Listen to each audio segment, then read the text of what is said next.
गरीब साध साध सब नेक हैं, आप अपनी ठोरे, जो सतलोक ले जाएंगे वो साधु कोई और।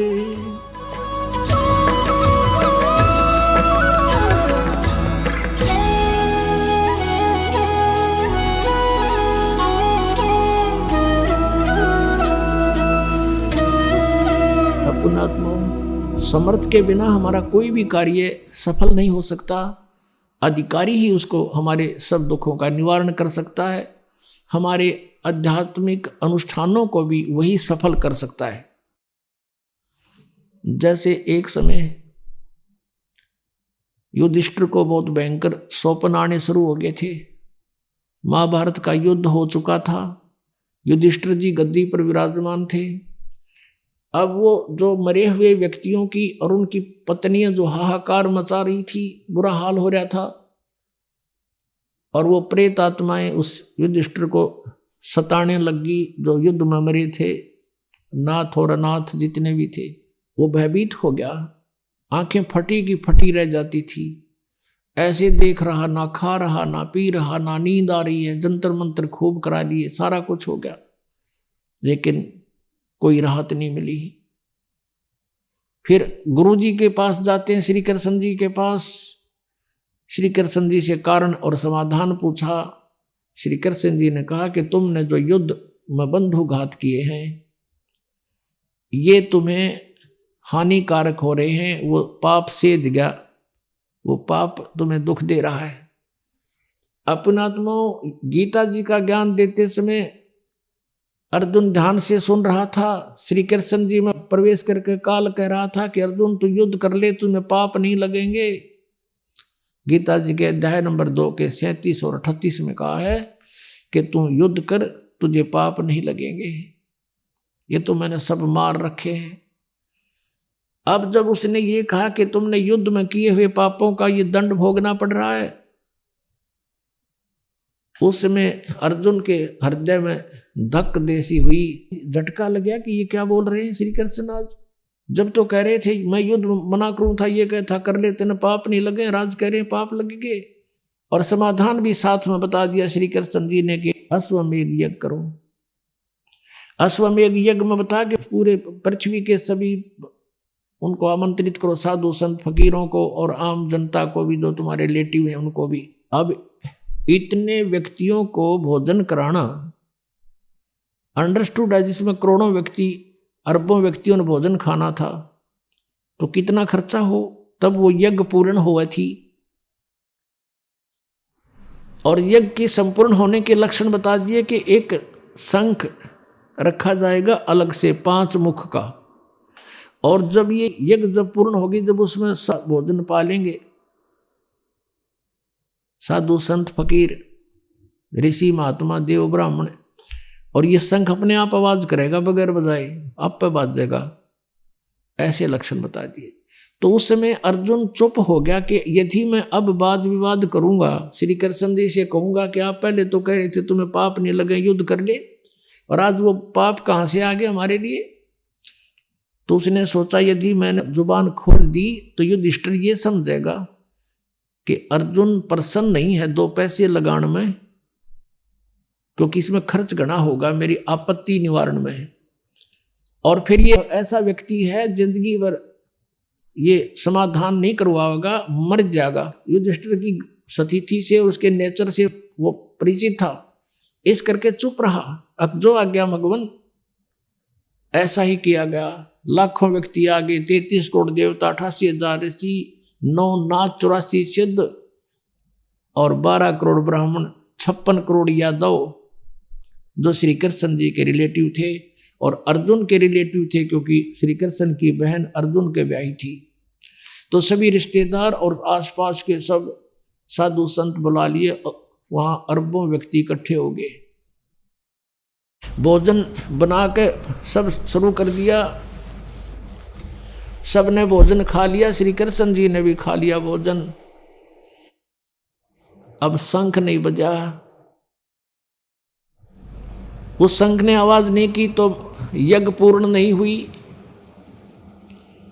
श्री कृष्ण जी से कहा युधिष्ठिर ने कि भगवान हमारे पाप बहुत घने हैं और शंख बजा नहीं, शंख नहीं बजा तो हमारा संकट निवारण हुआ नहीं, यज्ञ संपूर्ण हुई नहीं। तब श्री कृष्ण जी ने कहा कि भाई यज्ञ संपूर्ण करने वाला अभी आया ही नहीं है।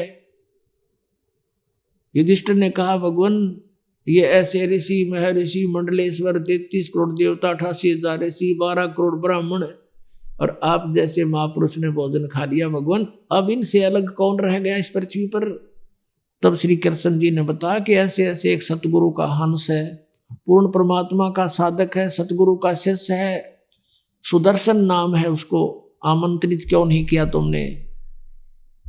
तो फिर बताया गया, अर्जुन से पूछा, युधिष्ठिर ने कहा कि उधर भीम की ड्यूटी ला रखी थी हमने, आमंत्रित करने की, न्योते देने की। भीम से पूछा कि उस महात्मा को क्यों नहीं बुला के नहीं लाए, क्या कारण हुआ, या वहां तक पहुंचे नहीं तुम। भीम ने कहा कि मैं गया था उसके पास, सुदर्शन नाम है उसका, एक झोंपड़ी में रहता है, वो तो कुबोल आदमी है, बुंडा बोलता है। श्री कृष्ण जी ने कहा कि क्या बोला उसने, कि मैंने उनसे कहा था कि युधिष्ठिर का भाई हूं और आप हमारी यज्ञ में आइए, हमने एक यज्ञ किया है, आपको आमंत्रित करते हैं। सुदर्शन जी ने कहा कि तुम पापी हो, अपराधी हो, तुमने लाखों बहनों के सुहाग उजाड़ दी, आज उनके खून को पी रहे हो, राज कर रहे हो, तुम्हारे अन्न को भी कोई खाएगा, सीधा नरक में जाएगा। यदि तुमने मुझे बुलाना है तो ऐसी 100 अश्वमेघ यज्ञों का फल मुझे संकल्प करो जब तुम्हारे पाप के टूक को खाऊं। अब श्री कृष्ण जी ने पता था यो भी पहलवान ठीक नहीं बोला होगा, तो कहने लगा भाई आपने क्या कहा, कि भगवान मैंने क्या कहा, बस आपकी शर्म थी। मैंने उसको कहा कि मैं अपने भगवान से और भाई से डरता हूं, ना तेरी थोबड़ी तोड़ देता, आना हो तो आइए, ना मत आइए, फालतू मत बोला है। तब श्री कृष्ण ने कहा कि भीम तने तो और पाप इकट्ठा कर लिया, तुझे न्योता देने भेजा था, बकवाद करना नहीं। साधु संत को आपने न्योता दिया, उन्होंने जो कहा आपने सुनकर आकर मुझे बताना चाहिए था, हम समाधान करते कुछ अपने आत्माओं जैसे। अब ये थोड़े से समय पहले ही जब ब्याह शादी करते थे, उसमें यो भंडारे जो करते थे ना, लाडू जलेबी बनाना, ये कोई रिवाज नहीं थी, ये एक अनुष्ठान किया जाता था और उसमें सभी को बुलाना अनिवार्य था। और कोई रुष्ट हो जाता तो उसने मना के लाया करते, कहते भाई बात आना पड़ जाए यज्ञ में, वो ना आता है, या रुस्सा मनाई सी न्यू थी, वैसे उलाने सुलाने झूठे साचे होने लग गए, वो अलग था। तो फिर उसको लाना अनिवार्य समझा कि अभी तो पक्का बुलाना पड़ेगा और उस बिना यू काम हो नहीं सकता। तब श्री कृष्ण और 500 पांडव रथ में बैठ के गए और उधर से कबीर परमेश्वर परम अक्षर ब्रह्म वो अपनी लीला अनुसार वहां आए हुए थे। एक जीवन जैसे शिशु रूप धार करके धीरे धीरे बड़े होते हैं, फिर वो लीला करते हैं, ज्ञान प्रचार करते हैं। उसी आधार से वो सुदर्शन जी उस करुणा में नाम से आए थे परमात्मा द्वापर युग में, उस करुणा में के शिष्य थे, जैसे कलयुग में कबीर नाम से आए हैं परमात्मा। तो करुणा में अपने गुरुजी के पास जाकर कहा कि भगवान ऐसे ऐसे राजा कल भाई आया था, ऐसे ऐसे कह रहा था और मैंने तो उसको ये जवाब दे दिया। तो परमात्मा बोले भाई वो फिर आएंगे और उनका काम बने को ना, वो तन्नरे वो बैठे हैं माया के मायादारी ऋषि में ऋषि, उनसे ये शंख ना बजे बेटा, फिर आओगे वह। अब उस सुदर्शन ने सोचा वह फिर सिर खावेंगे, खिसक लिया यहाँ से।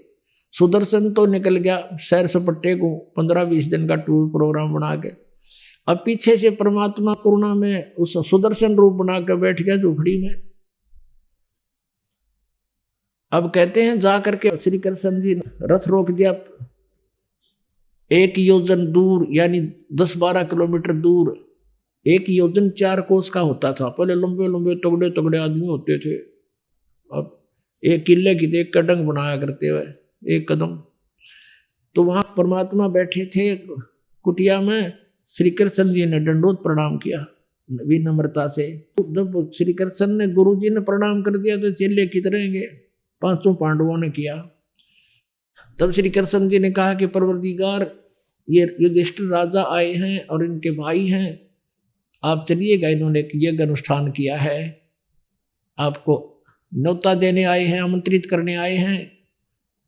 तब परमात्मा ने कहा सुदर्शन रूप में कि मैंने इस भगत से कहा था कि मेरे 100 यज्ञ का फल दे दे, तब मैं चलूं, मेरा करो संकल्प पूरा। तब श्री कृष्ण जी ने कहा कि हे भगवान, आपकी वाणी है, परमात्मा चारों युगों में यही ज्ञान दिया जो आज आपके समक्ष रूबरू हो रहा है। श्री कृष्ण जी ने कहा आपकी वाणी है प्रभु, संत मिलन को ऊंचा लिए तज माया अभिमान, और जो जो कदम आगे रखे ओ हे यज्ञ समान। हम ये द्वारकाधीश और ये दिल्ली के राजा आपके समक्ष आए हैं भगवान, आप तो अंतर्यामी हैं, आप देख सकते हो आज इनके अंदर कोई अभिमान नहीं है। अब पहले तो भीम का न्यू था श्री कृष्ण रे हमारे साथ, हमारी ये वो तो होनी है। अब कृष्ण जी भी फ्यूज हो लिए, जब भीम भी काम पे खड़ा और नो कहते जी आप झांक के देख लो इनके अंदर, इनमें जरा सा अभिमान आज शेष नहीं है। और आपकी वाणी है कि संत मिलन को चालिए तज माया अभिमान, और जो जो कदम आगे रखे ओ हे यज्ञ समान। वहां से लेकर यहां तक जितने भी हमारे कदम हैं आपके निमित्त हैं, और एक कदम का फल एक यज्ञ आप ही की वाणी, आपका विधान बता रहा है। ये भगवान ये 100 रख लो, आप शेष हमारी झोली में डाल दो। साधु भूखा भाव का, धन का भूखा ना, अर्जय कोई धन का भूखा है वो साधु भी ना। तो परमात्मा कहने लगे भाई ठीक है। और जब भीम गया था पहले, तो जब सुदर्शन जी ने ये बात कही थी कि तुमने बहुत जुल्म किया है, युद्ध वैसे ही नहीं लाखों करोड़ों बहनों को विधवा कर दिया, तब उसने डींग मारी थी कि युद्ध वैसे नहीं जीता जाता बाबा जी, अपने दम पर जीता है। गदा से एक का मारूं था 20 मरे थे मेरे धाक से, और अपने दम से जीता है, अपनी ताकत से जीता है। जब तो चला गया कह सुन नहीं बोला था। अब परमात्मा ने कहा इसकी जाए फटकाट दो, कितना ताकतवर है। तो उसने परमात्मा की माला रखी थी कबीर देव की, सुदर्शन जी की खुट्टी पर टांग रखी थी, और परमात्मा एक बैठे थे नीचे मैट पे, और कहा भाई पहलवान एक मेरी सुमरनी तारिये, चलूंगा फिर तारे साथ। भीम पहुंचा जब वो माला उतारने के लिए, चिपक गया उस माला का जो कर बिजली गरीब कर लिया करे, नो खूब हंगाला उक सभी को ना। जब परमात्मा बोले रे क्या हो गया पहलवान, घनी देर लगा दी, छोड़ कर दूर खड़ा हो गया, मेरे अपना उतरती महाराज जिया। परमात्मा ने ऐसे किया था, अपने आप उठ कर आएगी उनके हाथ में। तब परमेश्वर ने कहा था उस दिन तो डींग मारे था कि एक मारू था, गदा 20 मरे थे, अब कहाँ गया तेरा बल, नीचा मुंह कर लिया। तब उनकी आशा बनी कि ये संत सचमुच कुछ है, तब परमेश्वर को लेकर आए वहां पर सुदर्शन रूप में। तो क्या बताते हैं, भक्ति करे बिन भाव रे सो कोने काजा। भक्ति बिना भाव के जो कोई भी दान धर्म करता उसका कोई यूज नहीं है। व्यंजन 3600 प्रोसियाता द्रौपदी रानी, बिन आदर सत्कार रे कई संक ना बाणी। अब जब परमात्मा वहां पहुंचे, वो मंडलेश्वर बैठे ऋषि महर्षि, और जब युधिष्ठिर ने ये कहा था कि भगवान क्या इन ऋषि महर्षियों से भी हमारा काम नहीं बना तो और कौन बनाएगा, तब श्री कृष्ण जी ने कहा कि ये सत साधक नहीं है, ये सत साधना नहीं करे तो माया के सिद्धियों के पुजारी है। और श्री कृष्ण जी ने अपने ऐसे हाथ कर दिया उनके सब की तरफ और कहा देख युधिष्ठिर, इनके चेहरे देखिए, अगले जन्म में क्या प्राप्ति, कौन सा जन्म पाएंगे। कोई तो अपने आसन पर गधा बना खड़ा है, कोई कुत्ता, कोई मुर्गा, कोई चींटी, कोई हाथी, कोई कैसे। कहते अगले जन्म इनके ये होंगे, इन मंडलेश्वरों के ऋषि महर्षियों के। तब युधिष्ठिर ने कहा भगवान अपनी लीला बंद करो, मुझसे इनकी दशा देखी नहीं जाती। श्री कृष्ण जी बोले या लीला नहीं भाई, या सच्चाई है, इनके साथ ऐसा बनेगा। अब जो ही परमात्मा वहां पहुंचे, एक जैसे गरीब व्यक्ति ग्रामीण आज से 50-60 पहले जैसे गांव की वेशभूषा करती थी, लांडी सी धोती, पैरों में टूटे से जूते, बाल छोटे छोटे बड़े हुए, ओले बोले जैसे कई दिन नहाए हो गए हों, ऐसी सती थी में। और वह बैठे कति मांझे धोए, कति गच काचे कपड़े पहने, सारे मैं ऋषि मंडलेश्वर ब्राह्मण को आवे, 3-3 बहन आवे। जब परमात्मा वहां प्रवेश किए, सब ने मुंह पर पल्ला करके हंसन लगे कि ये लाए पकड़ के यूं करेगा इनकी यज्ञ पूरी। और वो क्या बतला रहे हैं आपस में कि इनके पाप ही गने हैं भाई, ये यज्ञ कैसे पूर्ण हो, इन्होंने करोड़ों व्यक्ति मार रखे हैं। अरे जब इन्हें पाप कर रखे हैं तभी तो तुमने लाए खागड़ो थारा के करे थे, फिर ये दुख भुगतना था तो तुमने गाड्डो फिर ये गाड्डो ने ले आए थे। तो अब आए समर्थ वहां पर बैठ गया, आसन बिछा दिया श्री कृष्ण जी ने। और श्री कृष्ण जी ने कहा कि द्रौपदी, इस महापुरुष के भोजन खाने से तुम्हारा काम बनेगा, बढ़िया आहार बना। द्रौपदी ने अपने हाथों नौकरों पर नहीं छोड़ा, नौकरानियों पर कदे चूक रह जा, अपने हाथों भोजन बनाया। न्यारे न्यारे पकवान, कचौड़ी पकौड़ी, खीर, हलवा, दही, बड़े न्यारे न्यारे, दाल सब्जी और बना के भोजन। क्योंकि पहले तो चूल्हे हुआ करते लकड़ी बाल के, 1-1.5 घंटे में 2 तैयार हुआ। एक थाल में परोस के अलग अलग आइटम महात्मा के सामने रख दिए। अब वो सुदर्शन जो था वहां तो मालिक बैठे थे, रोल सुदर्शन का ही कर रहे थे। उस सुदर्शन जी ने एक नियम बना रखा था अपना कि मैं 5 ग्रास डेली खाता था। जैसे कोई भी सामान है सारा इकट्ठा करा भोजन, और ऐसे 5 बार खा के वो संयम रखता था भोजन पर, अंजल पर, उसे आगे नहीं खाता था। तो ऐसे उन्होंने जितना चाहिए था 5 बार खाने के लिए थोड़े थोड़े आइटम सारे थाली में डाल लिए, कटोरियों में थे।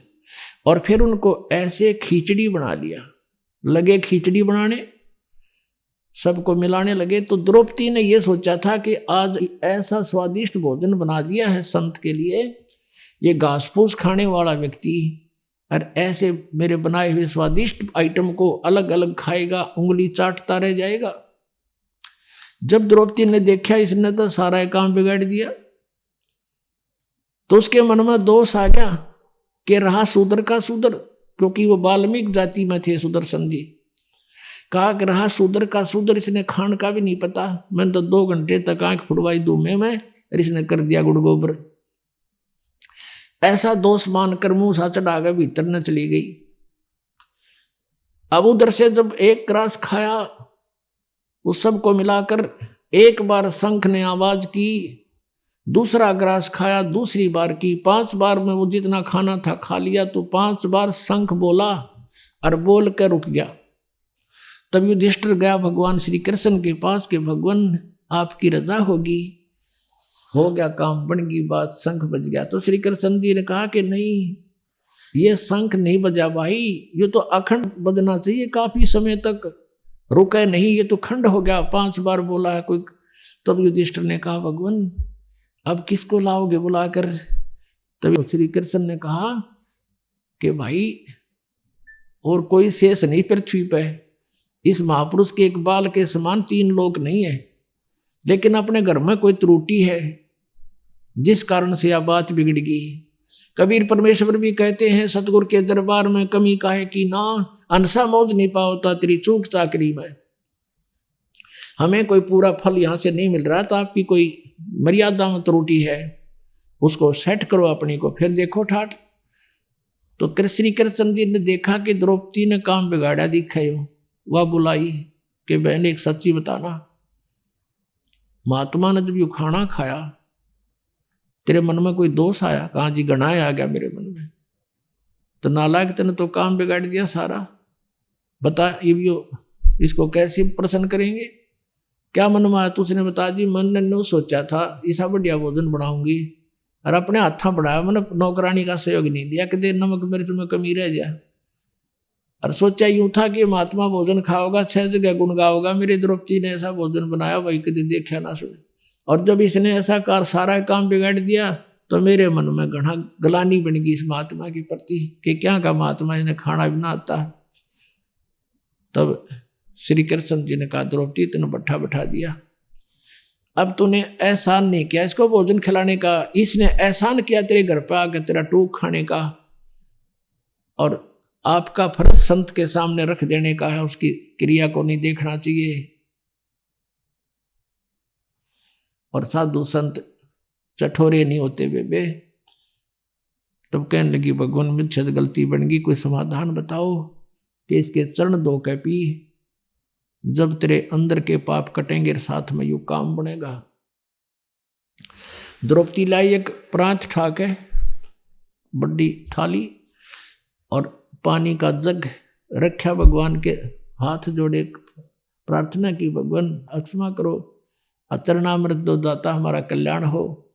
परमात्मा ने दोनों चरण उठा लिए, थाली में रख के धोए और डाल के उल्टा पानी जब आधा पी लिया द्रौपदी ने, तब श्री कृष्ण ने कहा कि बेबे बहन आधा मुझे भी दे दे, क्योंकि इसे महापुरुष का चरणामृत। अब यह आंख श्री कृष्ण की भी खुल गई थी कि 5 बार इस तो बच गया, हमारे खाए तो लेटे लगना था, सांस भी ना लिया शंख ने, तो बुद्धिमान ने संकेत बहुत होता है। तो उसने सोची परम शक्ति है, मेरा भी उद्धार हो जाएगा। कहने लगा बहन आधा मुझे भी दे दे, तो आधा श्री कृष्ण ने पिया। तो गरीबदास कहते हैं उस वाल्मीकि का चरणामृत पिया थरे कृष्ण चंद्र करतारा, तुम जिसको कृष्ण चंद्र भगवान कहा करते, उस वाल्मीकि के चरणों का धूल पी, और तब वो शंख कण कण जनकारा। कहते भक्ति करे बिन भाव रे सो कोने काजा, और विदुर का जीवन चले गए तो दुर्योधन राजा। विनन थती सो परोसिया जा द्रौपदी रानी, और बिन आदर सत्कार कही ना शंख रे बाणी। तो पुणात्माओं, इन सब सत्संग के वचनों से आपने अपने जीवन को सुचारू करना है। समर्थ बिना कोई भी कार्य पूरा नहीं होगा। कहते 33 करोड़ यज्ञ में आए, वो सेंस 88 सारे, 12 कोट वेद के वक्ता, वो सुपच का शंख बजारे, मन तू पावेगा अपना किया रे, भोगेगा अपना किया रे। कहते हैं कि 56 करोड़ जहां थे या दो, उनसे शंख न बाजा ना दू, एक वाल्मीकि नीचे कुल साधु, जिन शंख पंचायन पूरा ना दू। के कहते हैं ये और गनो माया के पूता, ये तो सिर्फ माया के पुजारी थे जिन्हें 33 करोड़ 88 हजार ऐसी सारे बैठे थे। कहते वह सुपच से शंख बजारे, शत भक्ति और समर्थ की शरण में जो था, उससे भी वो 3 ताप का नाश हुआ, श्री कृष्ण से भी नहीं हुआ। बोलो सतगुरुदेव।